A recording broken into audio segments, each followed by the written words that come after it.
Dear colleagues, I'm glad to welcome you at the last day of our conference, at the morning session. I want to excuse myself for a little delay, because our excursion to Sirius Technopark definitely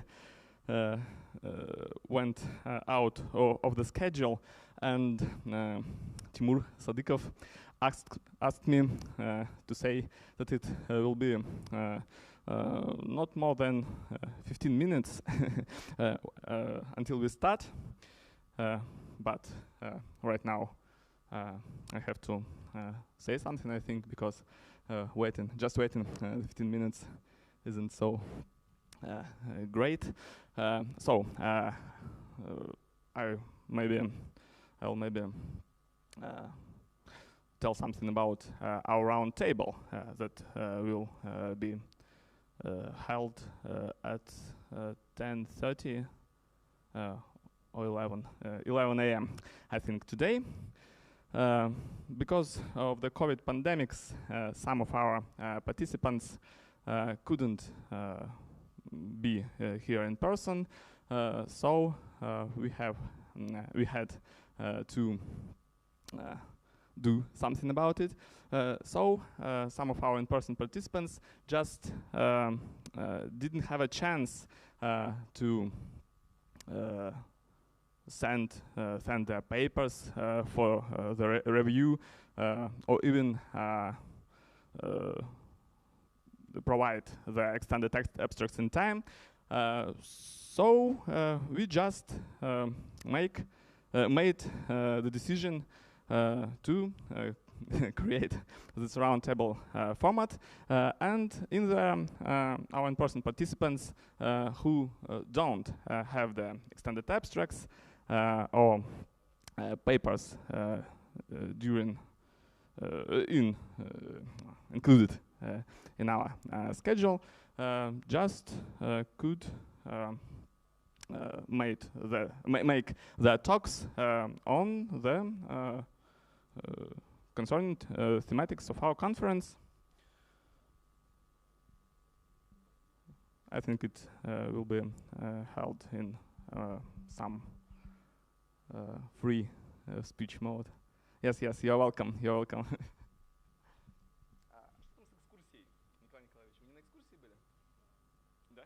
Заканчивается там уже, да?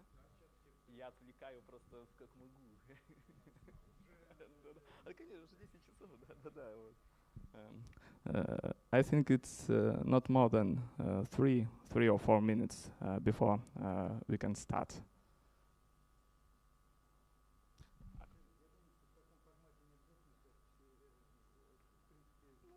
Да, может быть, а я буду, значит, утренним этим заведовать. Никого не просили? Не просили, да? Ну ладно, я. Тогда я. Хорошо. Свету. Свету. Так она же тут была. Не обидится. Ну хорошо, я объявлю, а потом она тогда. Потому что я тоже буду готовиться. Что это такое? Маша, я такой Маша могу говорить.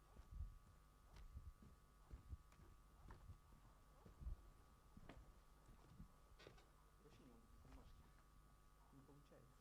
Где-то ждет. Да. Там Tajima должен быть, да? О, да, отлично. Все, погнали. Значит, ну, сейчас мы начнем, да, сейчас люди подтянутся, правильно я понимаю? Все уже идут.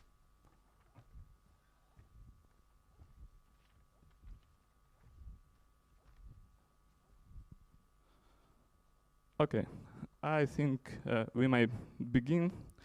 So, the first speakers are Shinichi Tajima and Katsusuke Nabeshima from the Tsukuba University, I think, with a speech on a new deterministic method for computing Milnor number of an ICIS. You may proceed.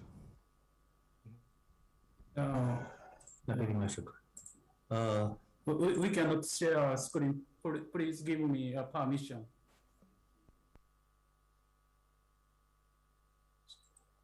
Sorry? well, we cannot share the screen. One moment, please.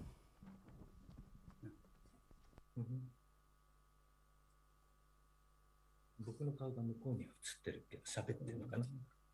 ずらす上行けって聞こえたの。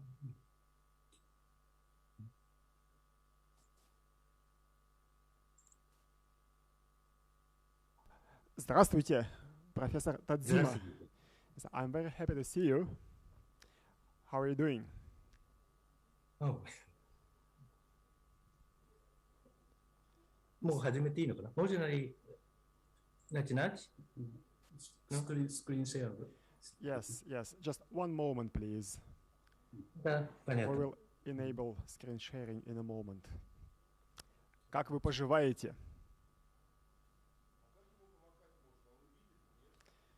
Can you see us? Да. Я могу. Вот там, да. That way.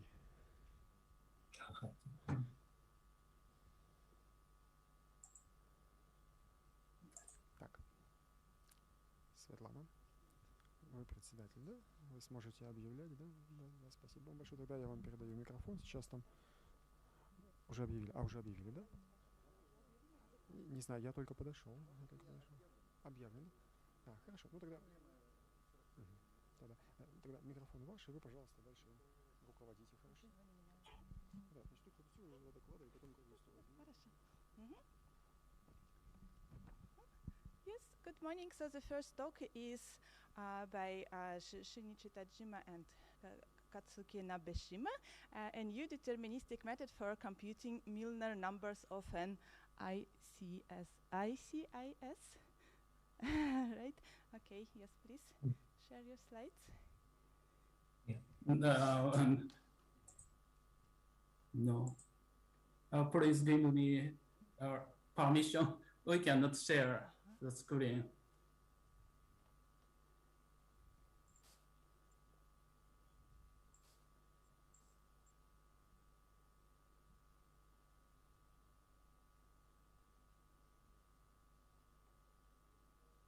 Нам надо, подождите.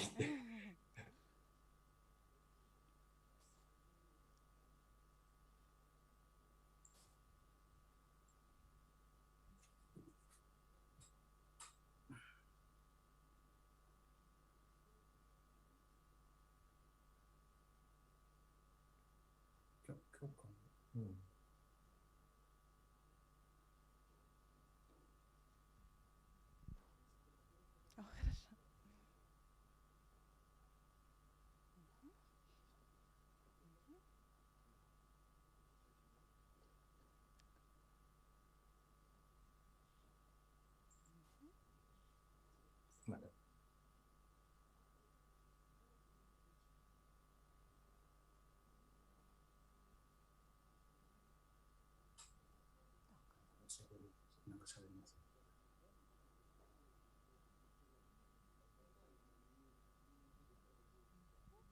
Yes, okay. Can you try to share the screen?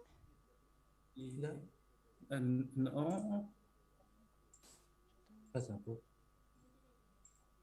On the paper. No, we can't share. Ça ne marche pas. Не работает. 退出して入りましょう。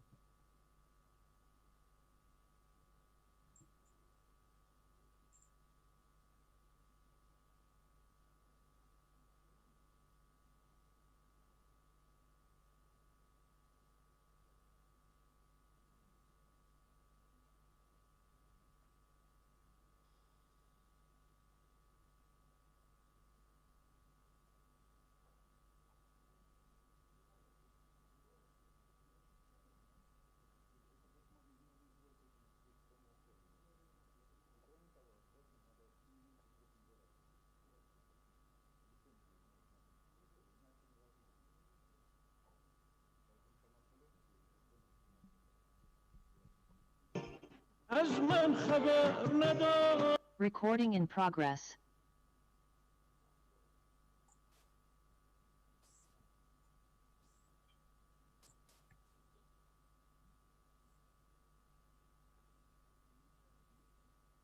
シェアできない。Yeah, please try now to share the screen. Now it should work. Yeah.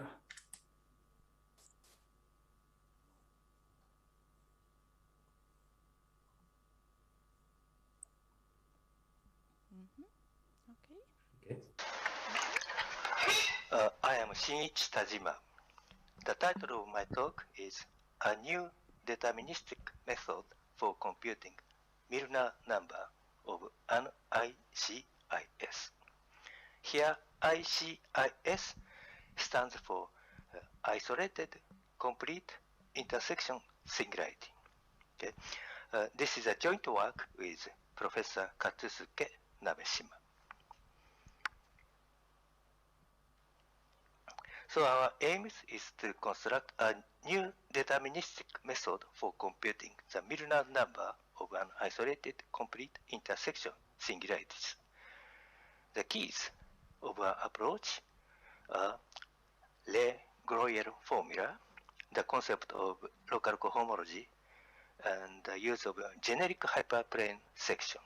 And the key tools is the local cohomology with coefficients in a field of rational functions of auxiliary indeterminates.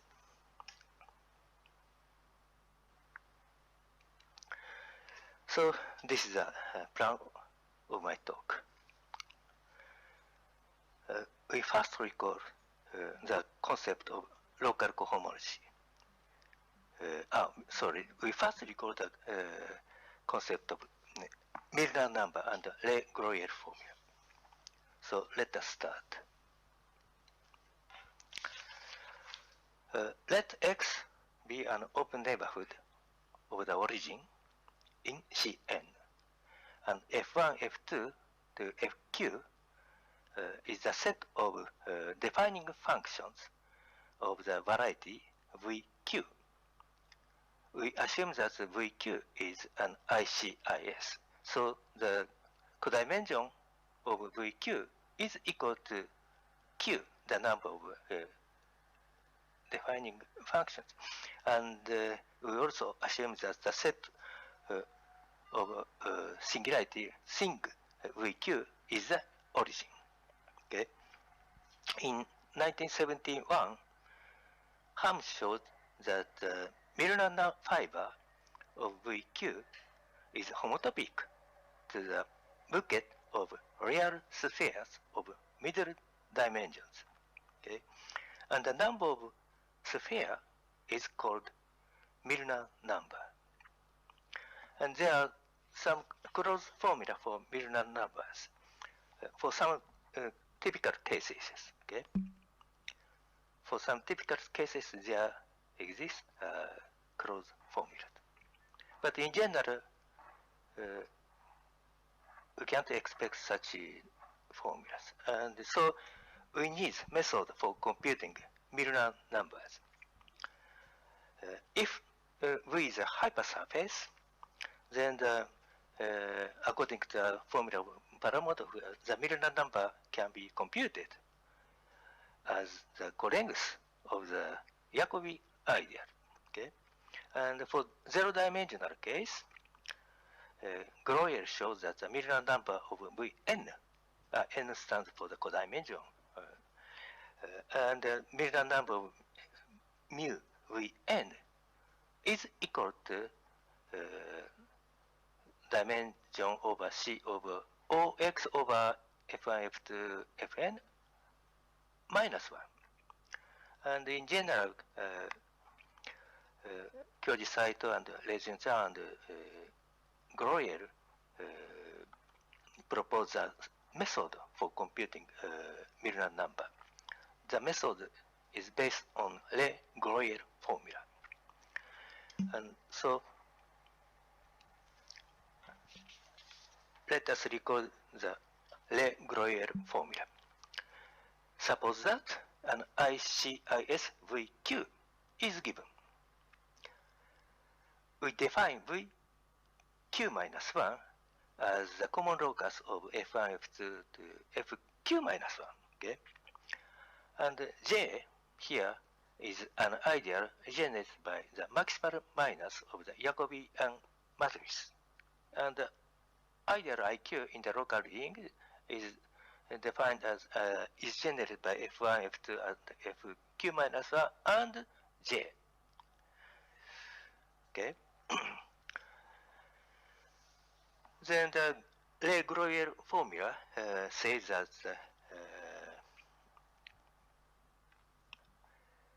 suppose that length of IQ is finite. Okay. Then the sum of two Milnor number mu VQ plus mu VQ minus 1 is equal to the length of IQ. Okay.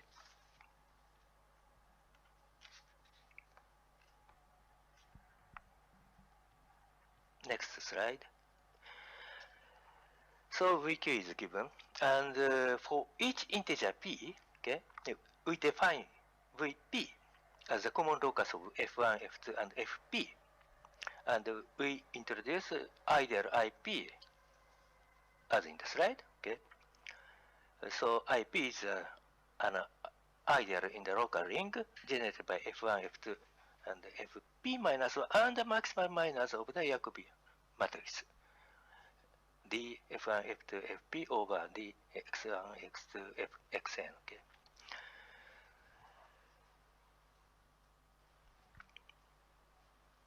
So the standard method is the following. Suppose that VQ is given, and all the ideal IP have finite length in the local ring. We assume that. Then the following formula holds. Here, left hand side you have Milnor number of VQ, and the right hand side you have alternating sum of lengths. Okay, so if all the ideal IP have finite length, we can compute Milnor number of given ICIS VQ. But the method is not deterministic because we need the ideal have to satisfy such a requirement. So next.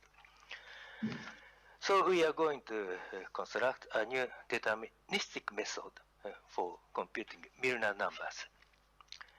So we recall the notion of local cohomology. So next slide.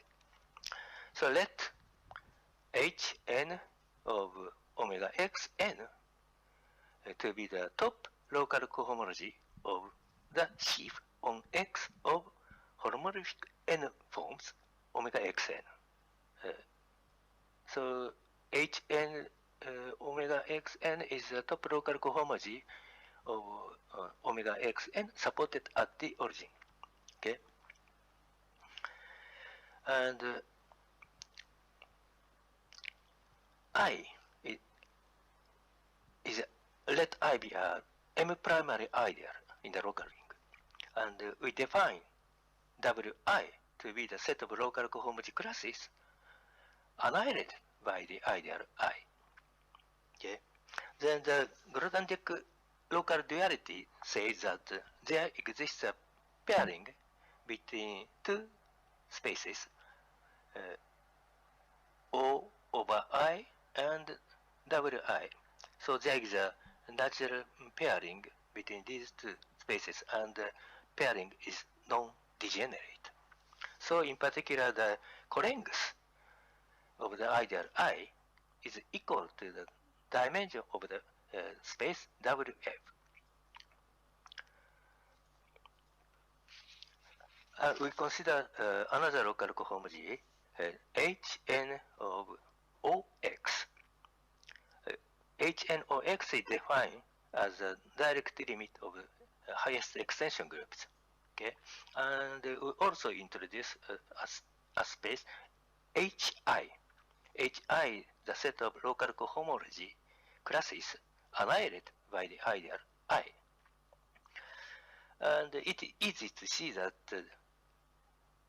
Wi, any element of Wi can be expressed as psi dx, where psi is in HI. Okay. So we have the following proposition. Dimension of OX over I is equal to dimension of HI, and right hand side is computable.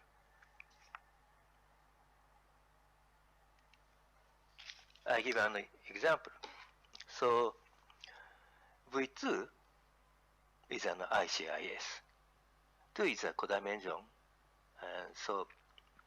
and F1, F2 are like as in the slide, and we introduce linear function L as Z. So Lxyz is equal to Z. And we introduce variety V3 as the common locus of F1, F2, and L. Okay, and here you have a Jacobian, and it's easy to see that J, F1, F2, L is the ideal generated by 4 times xy minus z to the power 3. And I is the ideal generated by F1, F2, and J. Okay. And HI, so this is a vector space. HI, as a vector space, the dimension of the vector space HI is equal to 12.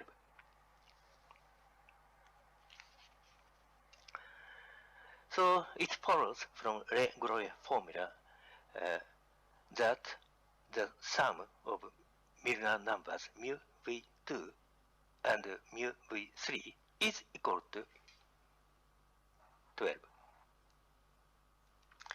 And we introduce ideal D.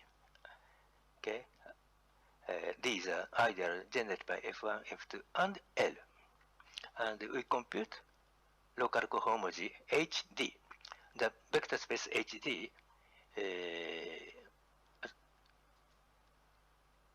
the dimension of the vector space HD is equal to 4. Therefore, delta is equal to 4, and the Groyer formula implies that the Milnor number of V3 is a zero-dimensional one, and the Milnor number of V3 is equal to 3. So accordingly, we have Milnor number of given ICIS V2 is equal to 9. Okay.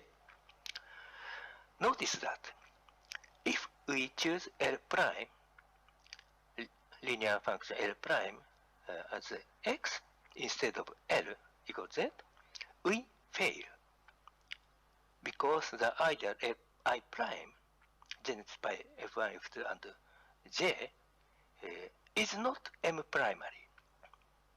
In fact, the common locus of Vi prime of the ideal I prime contains a line.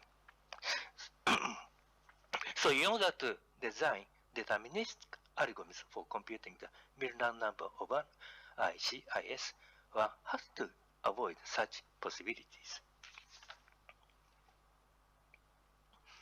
Now we discuss on genericities. Okay.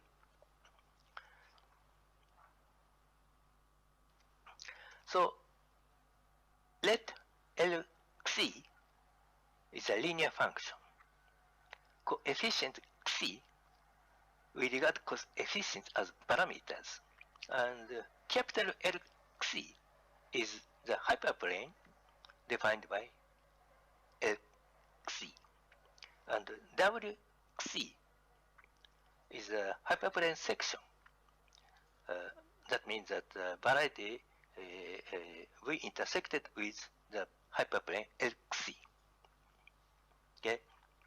Here V is a variety defined by G1, G2, and GR equals 0.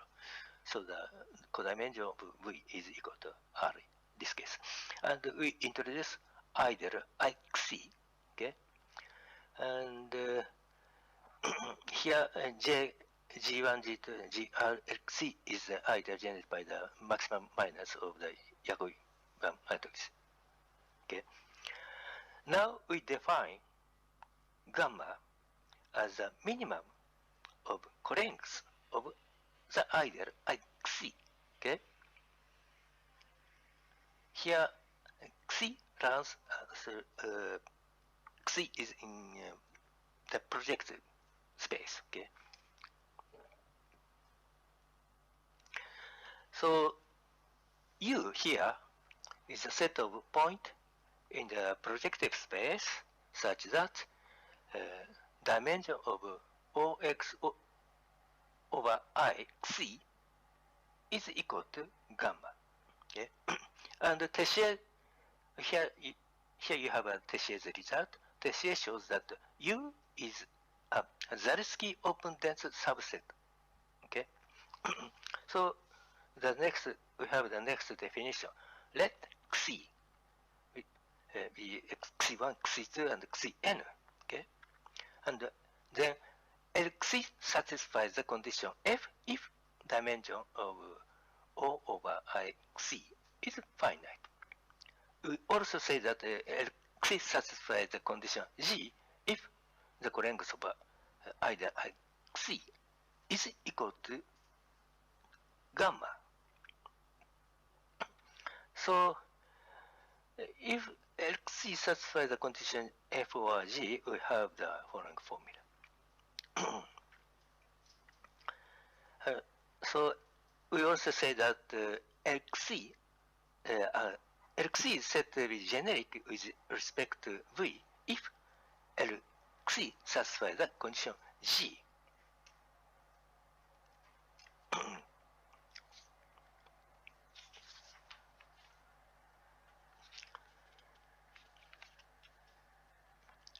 Here we give a method for computing the number gamma. So we use new indeterminate U, and Ku is a field of rational functions. Okay, and Hn of Kux is defined as a direct limit of extension groups. And okay, here this is a space local cohomology supported at the origin with coefficients in the field Ku. Okay, Lu is a linear function. Okay, the coefficients are indeterminate U1, U2, and Un. IU and JU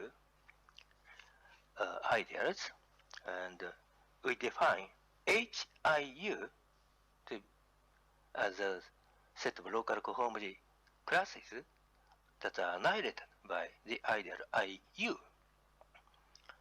Then we have the following key lemma. So let dim Ku of HIU be the dimension as a vector space over the field of rational functions over the space HIU. Then we have the following. So that the dimension of the vector space HIU as a vector space over the field of rational function is equal to gamma. And the important thing here is that left-hand side is computable.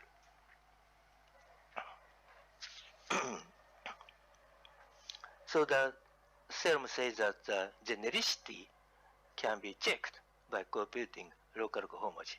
Okay, let alpha be alpha 1, alpha 2, alpha n in Kn. Alpha is hyperplane, and okay, and I alpha and J so on we introduce as in the same manner, and I alpha is this is an ideal in Kx, the ring of convergent power series. Then the hyperplane L alpha is generic with respect to the variety V, if and only if holds. So here, right hand side, you have the number gamma, and the left hand side, you have the dimension of the vector space hi alpha. So we can check genericity by computing local cohomology classes. So I give an example. So T7 is an ICIS, and F1, F2 are like this, and LU is a linear function x plus u2 times y plus u3 times z. u2 and u3 are indeterminate, and we introduce either IU like this, and compute a basis psi of the vector space HIU. So here you have 10 elements. So dimension of the vector space HIU as a vector space over the field of rational function is equal to 10. So we have gamma is equal to 10.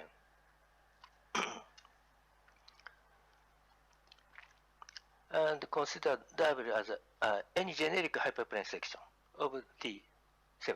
And the ideal du is defined as in the slide. And the dimension of the vector space du is equal to 4. So Groyer formula implies that Milnor number mu W is equal to 3. So the Milnor number of the given T7 is equal to 7. Okay. So we can present our algorithm. So algorithms consist of two parts here. This is the first one. We compute the gamma, invariant gamma, and the next algorithm is the main one. I think it's better to skip this sheet. I shall explain the main idea by using the next slide. So it's better, I think. So our strategy is simple. We start from the given variety VQ. Okay? We compute the number gamma, say gamma 1, by using local cohomology with coefficients in the field of rational functions. And we choose a hyperplane and test whether the chosen hyperplane is generic or not by computing the length of ideals. Okay? If the chosen hyperplane is generic, then we define VQ plus 1 as a hyperplane section with respect to the chosen hyperplane. Okay? We continue this process, and finally we arrive at the zero-dimensional case, and we use the Groyer formula for computing the Milnor number of the zero-dimensional variety. Okay? Then we take the alternating sum of colengths. We get the Milnor number of the given variety VQ.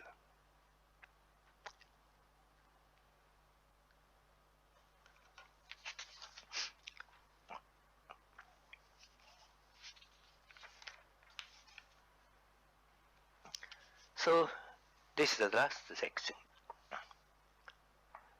Here you have an example for illustration. So F1 and F2 are like this, and V2 is an ICIS. Codimension of V2 is equal to 2. And let L1 be x plus u2y plus u3z plus u4w. Here u is are indeterminates. But we compute Jacobian and compute J1 as the set of all maximum minus of the matrix. So J1 is either generated by these four elements. And we introduce either I1 as either generated by F1, F2, and J1. We compute the dimension of the vector space Hi1. Okay? And it turns out gamma 1 is equal to 14. And we first take 0, 0, 0 for U2, U3, U4. The algorithm detects that the hyperplane x equals 0. X equals 0 means that the U2, U3, U4 equals 0. So hyperplane x equals 0 is not generic. Second, we take 1, 0, 0 for U2, U3, U4. Then we find that the hyperplane x plus y equals 0 is generic. Okay? So we set L1 as x plus 1 and we define L as L1 and consider V3. V3 is a variety. So this is a common locus of F1, F2 and x plus 1. Okay? And we knew U as U3 and U4 and introduce linear function L2 as y plus u3z plus u4w. Okay, and compute either j2 and I2, and we compute the dimension of the vector space Hi2 as a vector space over the field Ku, and its gamma 2 is equal to 8. And we define either D as F1, F2, L1, and L2. Okay. We see that the vector space HD has 4 elements. Okay. So delta, the number delta stands for the dimension of the vector space HD. Delta is equal to 4. So the Milnor number of the variety V2 is equal to 9.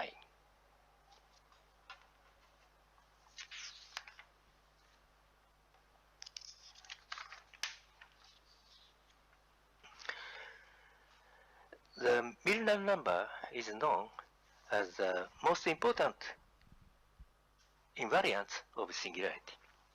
And we introduced deterministic method algorithm for computing Milnor number. The keys of our approach. So the key of our approach is the use of local cohomology with coefficients in a field of rational functions. So that's all. Thank you very much for your attention. Thank you very much. Большое спасибо. Yes. Thank you very much. Are there any questions, comments?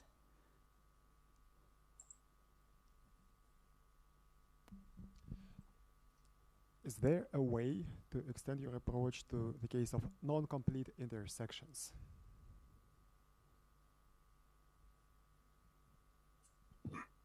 Can you hear me? Yes. So what about the case of non-complete intersections? That's a very nice approach, but would it be possible to somehow extend it to the case when your variety is not a complete intersection? Well, I'm interested in the determinantal singularity. So, but it seems that it's much more difficult. So I have to work. Okay. I see. And another question is about the dimension of the variable space which can efficiently be treated by means of your algorithm. How does the complexity depend on the dimension of your input data?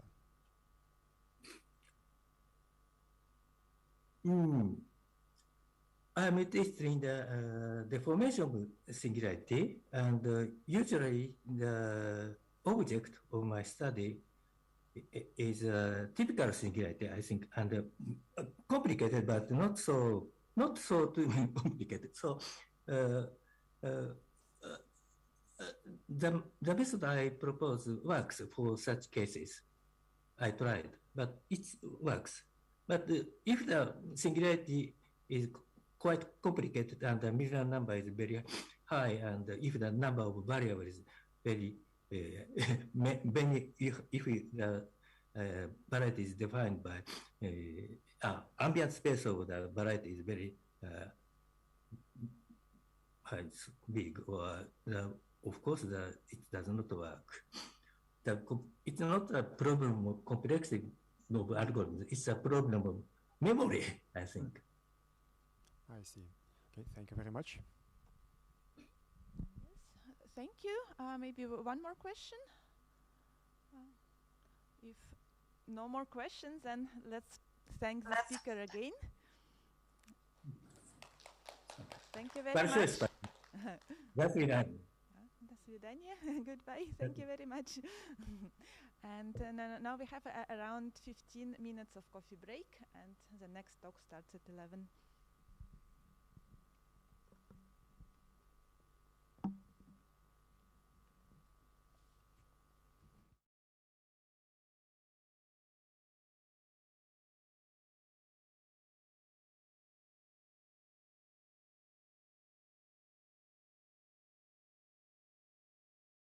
So is the next speaker here? The next speaker is Kosaku Nagasaka. Are you online? Yes, hello. We don't hear you. Hi. Hello. Can you hear me okay? Yes. Yes, we can hear you. Can you share your slides? Yes.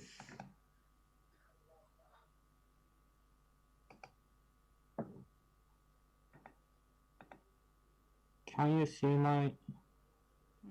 Yes, we see your slides.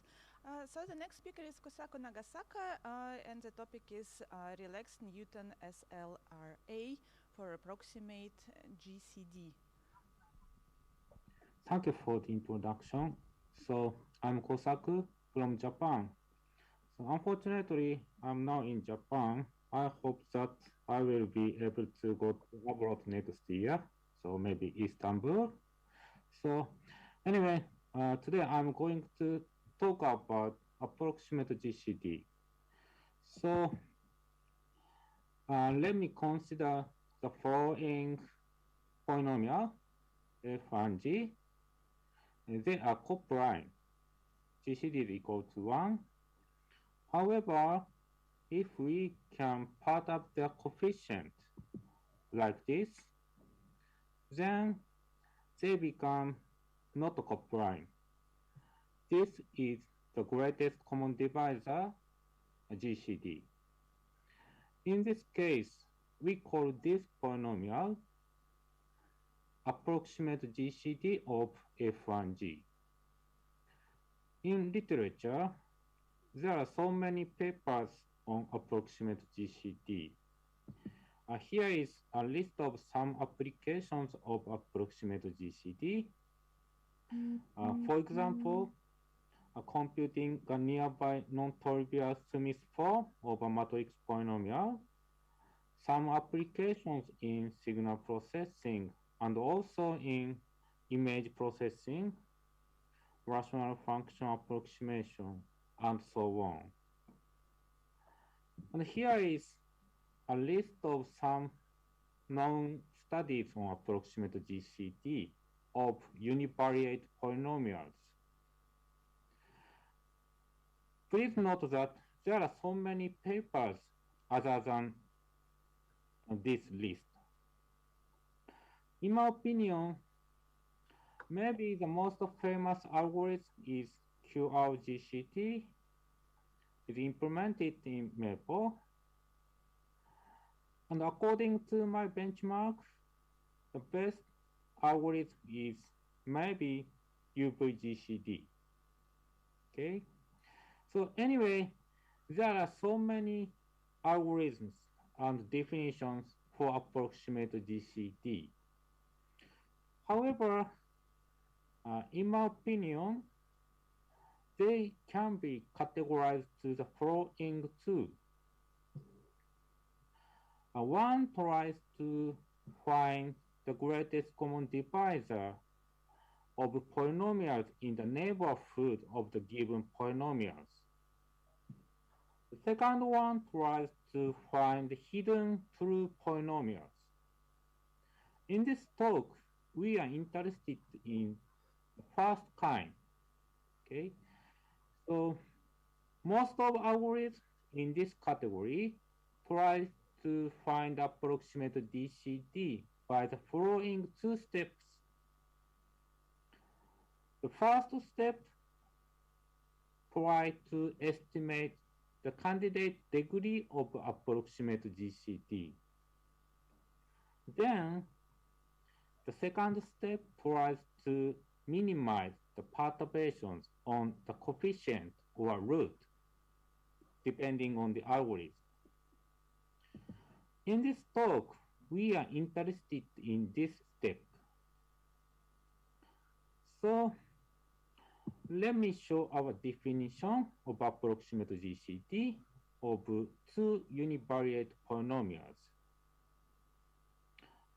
For the degree k will be the degree of approximate GCD, and polynomials f1g that may be coprime.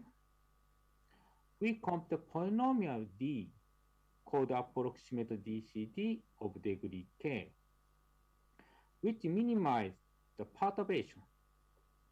This notation is defined by this formula and satisfies this relation for some polynomials whose degree are bounded. Okay? So, in this talk, to solve this problem, we convert this problem to the following optimization problem. So, let me consider the subresultant matrix of order k-1 of the following perturbed polynomials f plus delta f and g plus delta g. However, at this time, we don't know the actual perturbations. So there are unknowns, delta f0 to delta g2. Then the problem is to find delta f and delta g, whose coefficients are unknowns, such that they minimize the perturbations subject to the rank of this matrix is less than 4. So this is one of common approaches.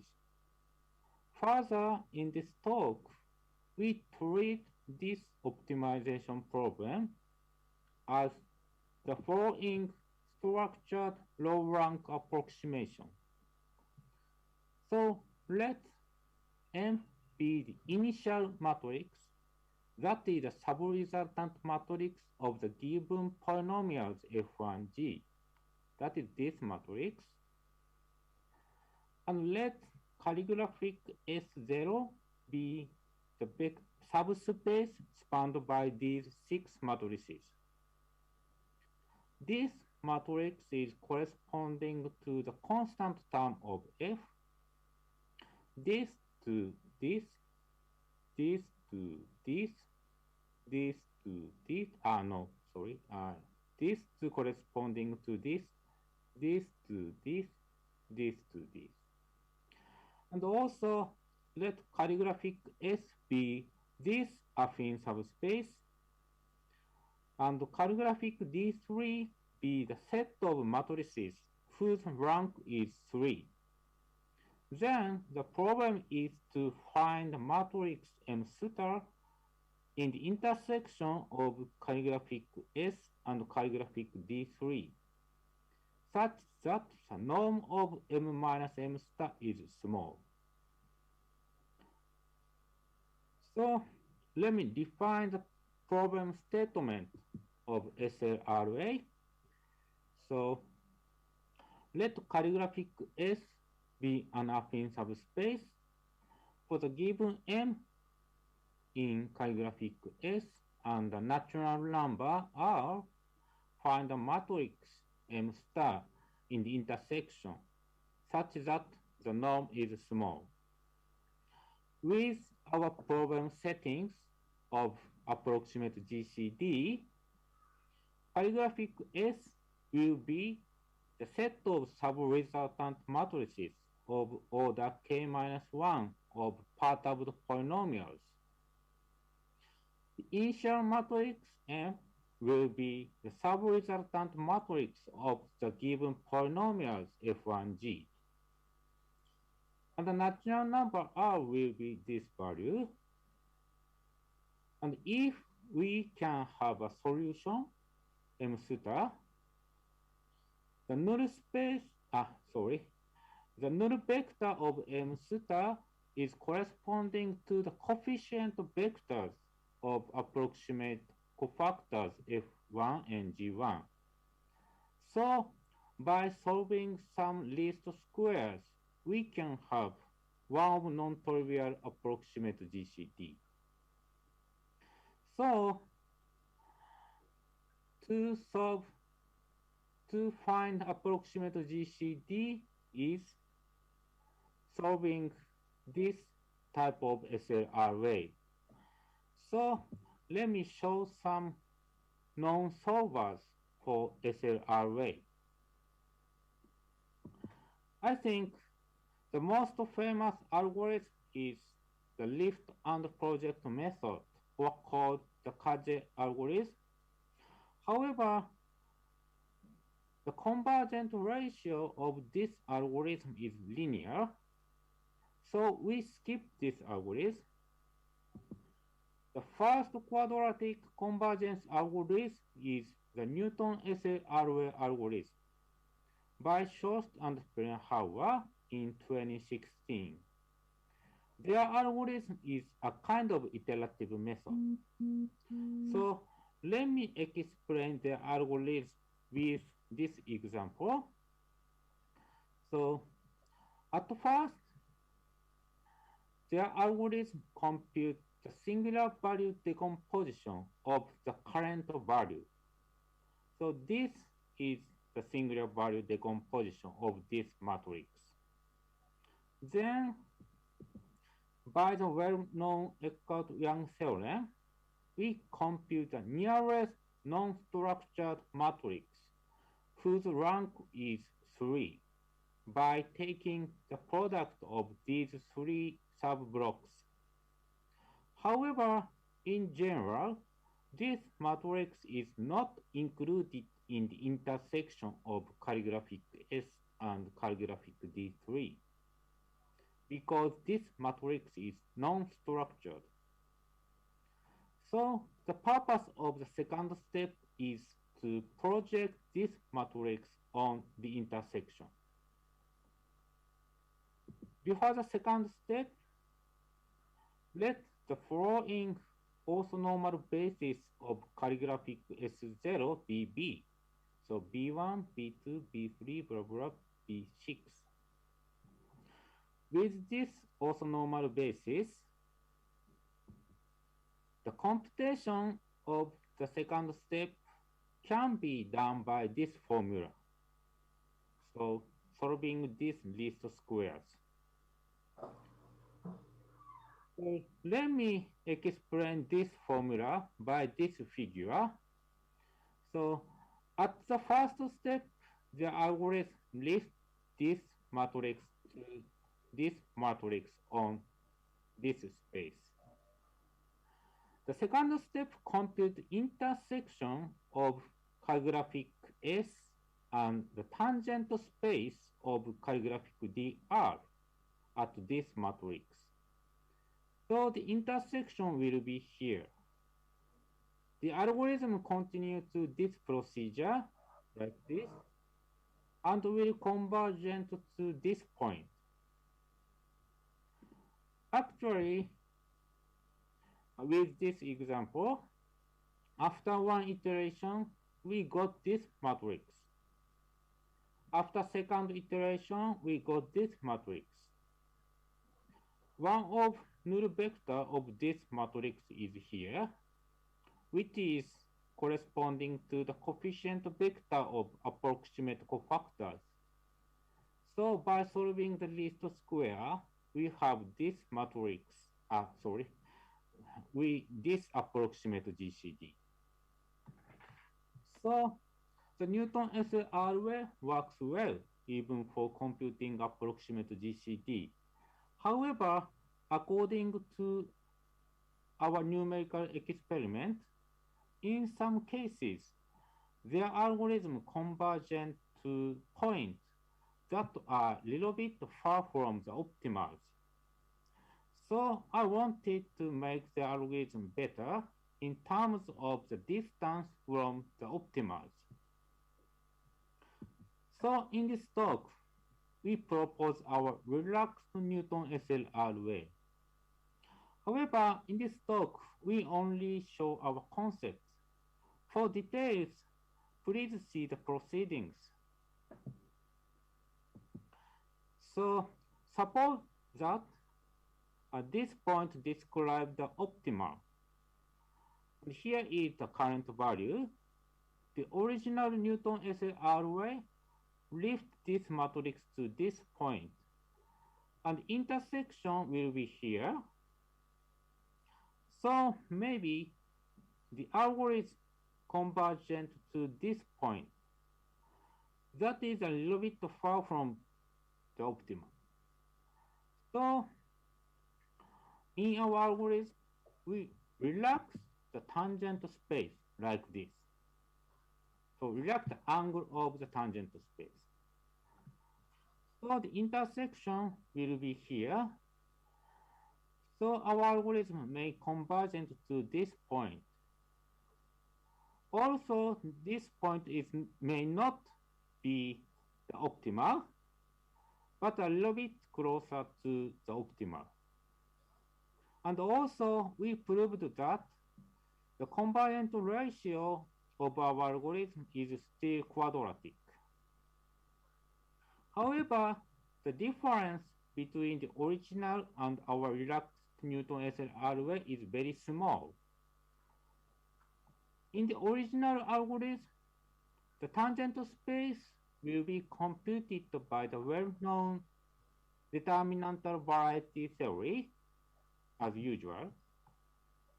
However, in our algorithm, at first we compute the normal space with a restriction that we restrict the dimension of the normal space to 1. Then we count the tangent space from this normal space. This is the only difference. Further, we also improve the algorithm as the following 2 points. The one improvement is about the complexity of a part of the algorithm. The original NewtonSLRA is for the general SLRA problems. However, our purpose is to compute approximate GCD, so we can use the structure or the sparsity of the subresultant matrix. So our algorithm can reduce the complexity of a part of the algorithm from m squared to m, where m is the degree of the given polynomials. And also, as in the definition of approximate GCD in this talk, we use the polynomial 2 norm. However, the original NewtonSLRA uses the Frobenius norm. So we wanted to make this difference smaller. So in our algorithm, we can use the column-weighted Frobenius norm also, induced by this inner product. So anyway, unfortunately, our relaxed NewtonSLRA is a little bit slower than the original NewtonSLRA. Even the convergent ratio are same. Therefore, in our algorithm for computing approximate GCD, at first we use our relaxed NewtonSLRA. However, after some iterations, we switched to the original NewtonSLRA to get speed. So let me show the result of our numerical experiment. So this is our computer environment. So I've implemented the following algorithms. So we note that our implementation of UVGCD is a little bit different from the original version. We use the singular value decomposition to get the null vectors instead of the original iterative method introduced by them. We use this inequality as the stop criterion for the Gauss-Newton iterations. But I note that according to my benchmark, our implementation of UVGCD is much better than the official implementation UVGCD by them on MATLAB. Okay, so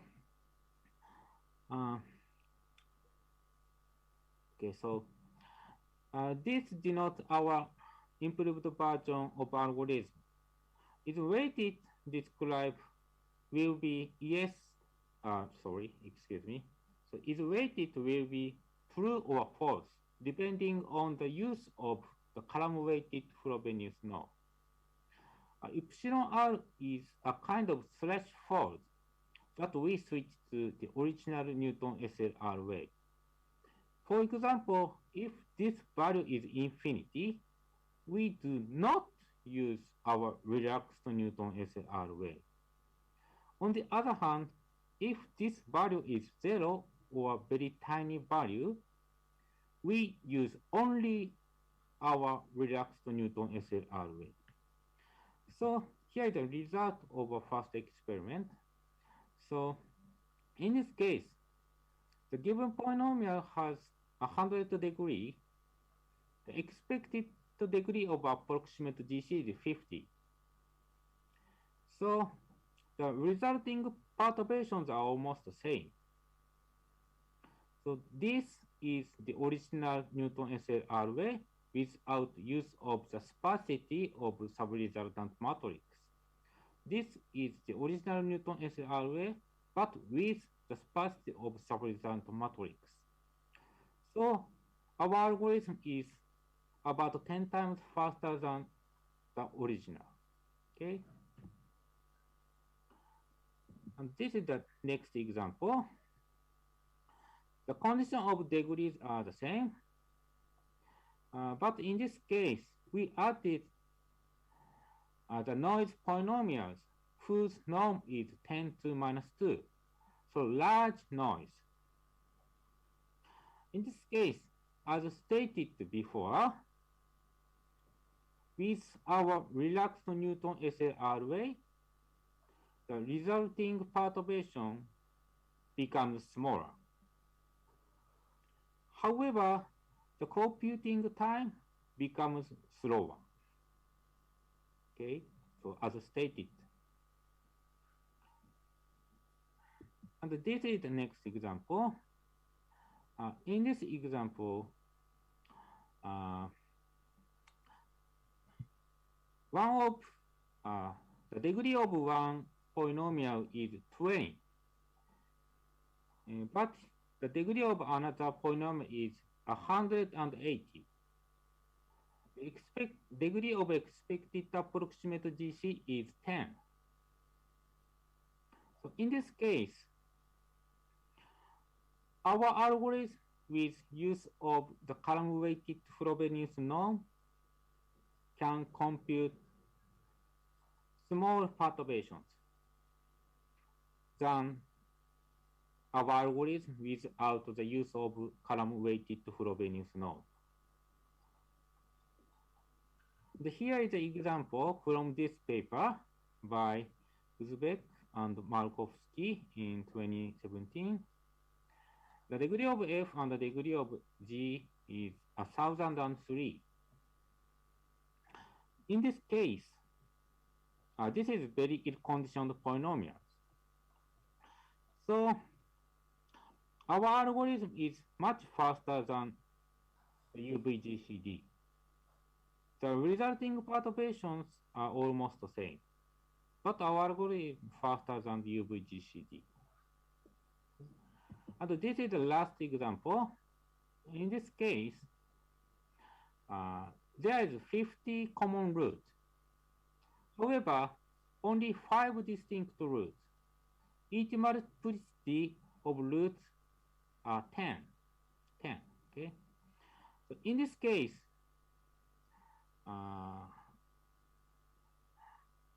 the size of perturbation is larger than the UVGCD.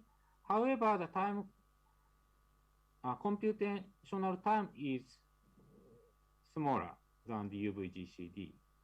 So anyway, as concluding, our algorithm is in balance with computing time and perturbations. So that is all. Thank you for your attention. Yeah, thank you very much. Are there any questions or comments?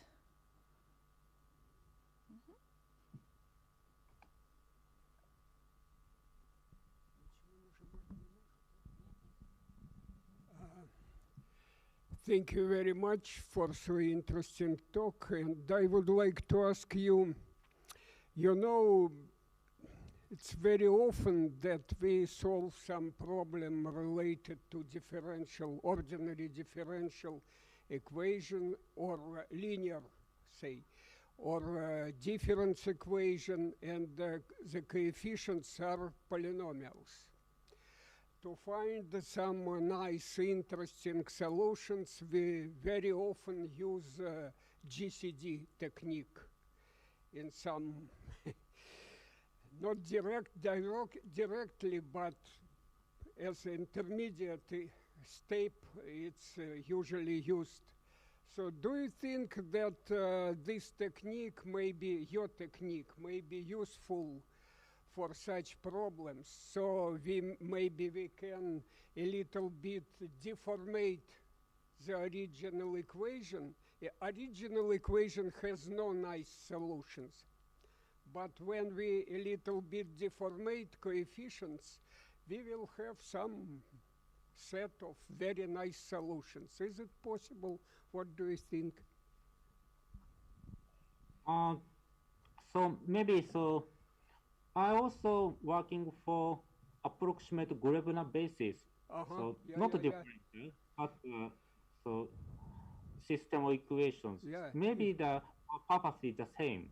Yeah, it's close, very close. Yeah. So it works. Yeah. In case of Grebner basis, it works. But it's a little bit difficult. So yeah, I have algorithm and implementation, but it works only for a toy example. Sorry? Unfortunately. So it works only for tiny example, toy example. So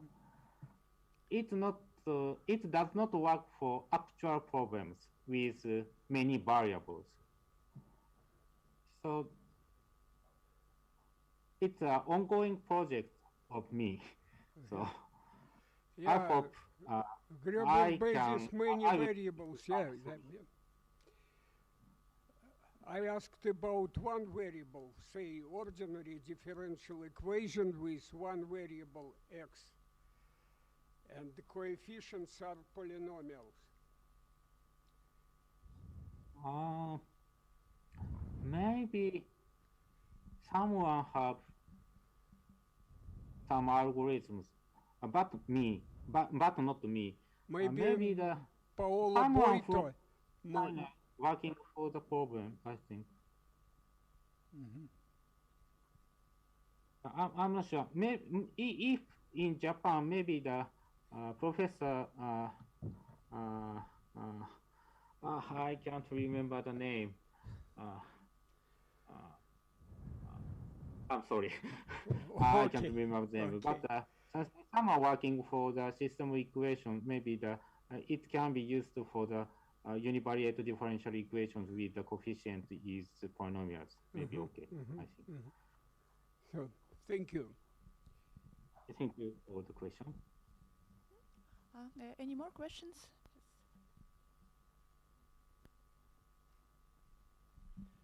So you spoke about approximate GCD problem, right? And I have a naive question of what about the exact GCD problem? Say, is it possible to continuously find a GCD of polynomials precisely by continuous computation, so to say? Continuous computation. I couldn't get the meaning of the continuous computations for the approximate GCD. I'm sorry. No, for exact DCD. Exact. Can you continuously find a GCD from given polynomials?